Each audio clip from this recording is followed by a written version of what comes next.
दिल्ली में एक ऐसी सरकार काबिज है जो खास तौर पे खेती को बिल्कुल खत्म कर देना चाहती है, इसको गैर मुनाफे की कर देना चाहती है ताकि किसान इसको छोड़ भागे और फिर ये खेती को जो अपने इनके लोग हैं खास तौर से जो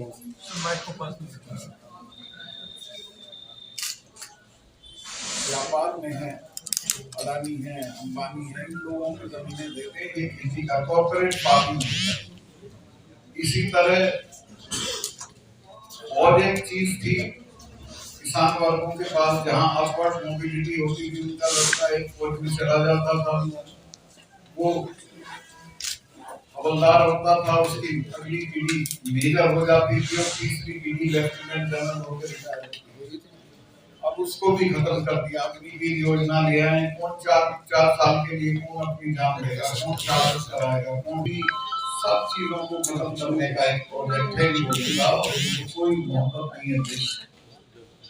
मैं आपके सामने बिल्कुल स्पष्ट करना चाहता हूँ कि मैं इसको सीरियसली महसूस कर रहा हूँ कि अगर किसान वर्गों ने जाति में बटे रहे और इकट्ठा होकर नहीं लड़े तो वो दिन दूर नहीं है। जब सब मेरे गांव का बताता हूँ, मेरे गांव में पूरे उत्तर प्रदेश सबसे ज्यादा कास्ट थी एक घर के पास, मेरे चाचा थे, 2200 बीघा जमीन थी उनके पास। अभी मैं गांव में जाता हूँ तो उनके बच्चे सब शहर चले गए खेती छोड़ छोड़ के, क्योंकि गांव में ना सुरक्षा है, ना शिक्षा है, ना इलाज है और कोई अच्छी जिंदगी के साधन नहीं है, लिहाजा लोग खेती छोड़ रहे हैं। तो इसको कहीं हमको रोकना पड़ेगा। इसके अलावा ये जो फौज का मामला है, इस एक डिसाइसिव लड़ाई लड़नी पड़ेगी, क्योंकि इस देश की फौज दुनिया में दूसरे तीसरे नंबर की फौज मानी जाती है और हमारी फौज के जो आपको क्रियाकलाप हैं, लड़ाइयाँ हैं, उनका इतिहास पढ़ोगे तो यू फील प्राउड कि हाँ भी कोई फौज थी। अब उसमें बहुत डिमोरलाइजेशन है फौज में। नए लड़के में देखता था, गांव जाता था तो नहर के किनारे पटरी पे दौड़ रहे, सड़क पे दौड़ रहे, क्या बात, क्यों दौड़ रहे हो कि भर्ती में जाएंगे। अब किसी को कोई भर्ती का जोश नहीं रहा। तो ये चीजें हमारी खत्म की जा रही। दूसरे, फौज के प्रति तो इनका एक अजीब दृष्टिकोण है। मैं जब कश्मीर में गवर्नर था तो आपको मालूम होगा एक घटना हुई थी पुलवामा, जिसमें हमारे 40 जवान शहीद हो गए थे। जैसे ही मुझे वो खबर मिली, मैंने माननीय प्रधानमंत्री जी को ढूंढना चाहा, वो मुझे 5 बजे तक नहीं मिले, क्योंकि वो अपने ऊपर एक फिल्म बनवा रहे थे कॉर्बेट पार्क में। एक विदेशी था, वो इनकी फिल्म बना रहा था, तो 5-6 बजे तक मुझे नहीं मिले। इसके बाद इनका फोन आया, क्या बात थी सरकार? तो मैंने कहा साहब, ये जो 40 लोग हमारे शहीद हुए हैं, ये हमारी गलती से हुए। उन्होंने कहा नहीं, इस पर भी चुप रहना। मैं समझा शायद ये कोई जांच करेंगे, तो मैं 2 चैनल को मैं बता चुका था कि हम जिम्मेवार हैं उनकी शहादत के लिए। इसके बाद 2 घंटे बाद ये अपने एनएसए जो थे अजीत डोभाल, मेरे क्लास फेलो भी रहे, उनका फोन आया, सरदार भाई आप बिल्कुल चुप रहिए, इस पे कुछ मत बोलिए। तो मैं कहा इसकी जांच वांच तो कराओ कि हाँ करा रहे। कोई जांच नहीं हुई। तीसरे दिन से उस घटना को, उस ट्रेजेडी को अपने चुनाव के लिए इस्तेमाल कर दिया। ये मेरे पास उनकी वो है क्लिप, जिसमें कह रहे हैं कि जब वोट देने जाओ तो पुलवामा के शहीदों को याद रखो। पुलवामा के शहीद इसलिए हुए कि उन्होंने 5 एयरक्राफ्ट मांगे थे जम्मू से श्रीनगर जाने के लिए। मेरे से मांगते तो मैं 1 दिन में दिला देता, दिल्ली से किराए पे मिलते एयरक्राफ्ट। मैं तो जब बच्चे फंस जाते थे इम्तिहान के दिनों में बर्फ में, तो उनके लिए एयरक्राफ्ट भेज देता था। लेकिन ये this was between home ministry and CRPF. 5 महीने तक, भास्कर में रिपोर्टेड है, 5 महीने तक सीआरपी की एप्लीकेशन पेंडिंग पड़ी रही और उसके बाद वो खारिज कर दी, लिहाजा उनको सड़क मार्ग से चलना पड़ा। 900 सिपाही कभी भी सड़क मार्ग से नहीं चलते।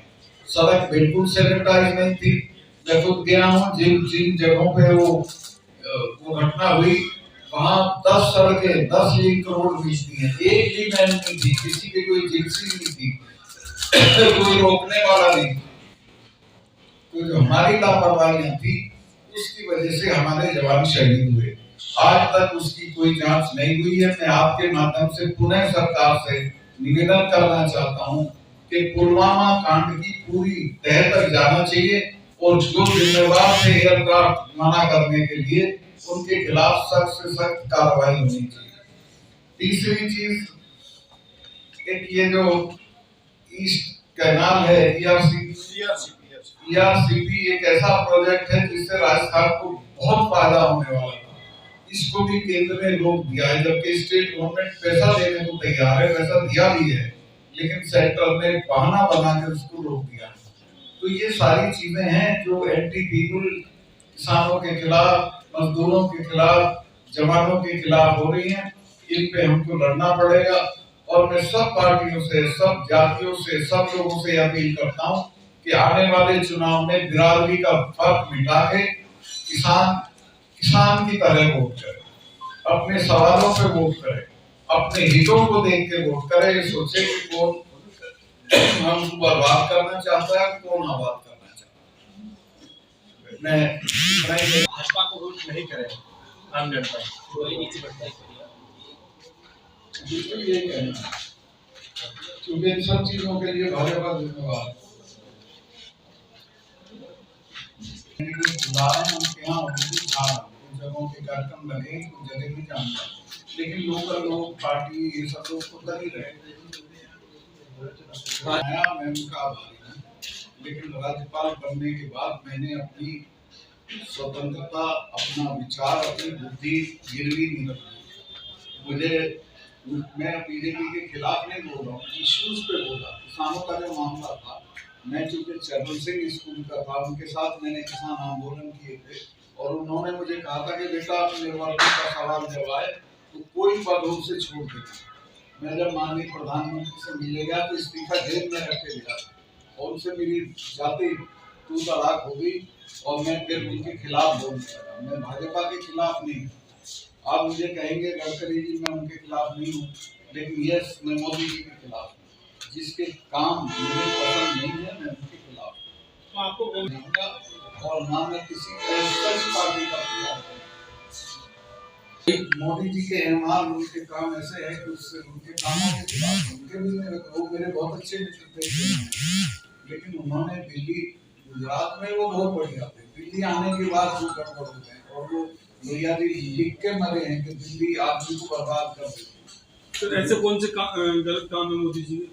मोदी जी ने सबसे पहला काम, उन्होंने जब वो वहाँ थे गुजरात में, तो उन्होंने चिट्ठी लिखी थी प्राइम मिनिस्टर को कि एमएसपी लागू करना चाहिए और दिल्ली आके उन्होंने वादा करने के बावजूद एमएसपी आज तक लागू नहीं किया। और वो इसलिए नहीं किया कि उनको, उनके जो दोस्त हैं अडानी, उनको नुकसान हो रहा है। अडानी ने बड़े बड़े गोदाम पानीपत में बना दिए हैं, सस्ता अनाज खरीदेंगे, महंगा बेचेंगे। अगर एमएसपी होगी तो ऐसा नहीं होगा। तो मोदी जी अब किसानों के जो मुद्दे हैं उन पे वो गलत लाइन पे है, वही लड़ सकता है जो फकीर है, जिसपे कुछ नहीं है। मेरे पे कुछ नहीं, मेरी सारी 100 जांच कराने में कोई डर नहीं। अब लोग डरे बोलने, लेकिन उन्हें बोलना चाहिए। ये विपक्ष की ड्यूटी है जो मैं कर रहा हूँ।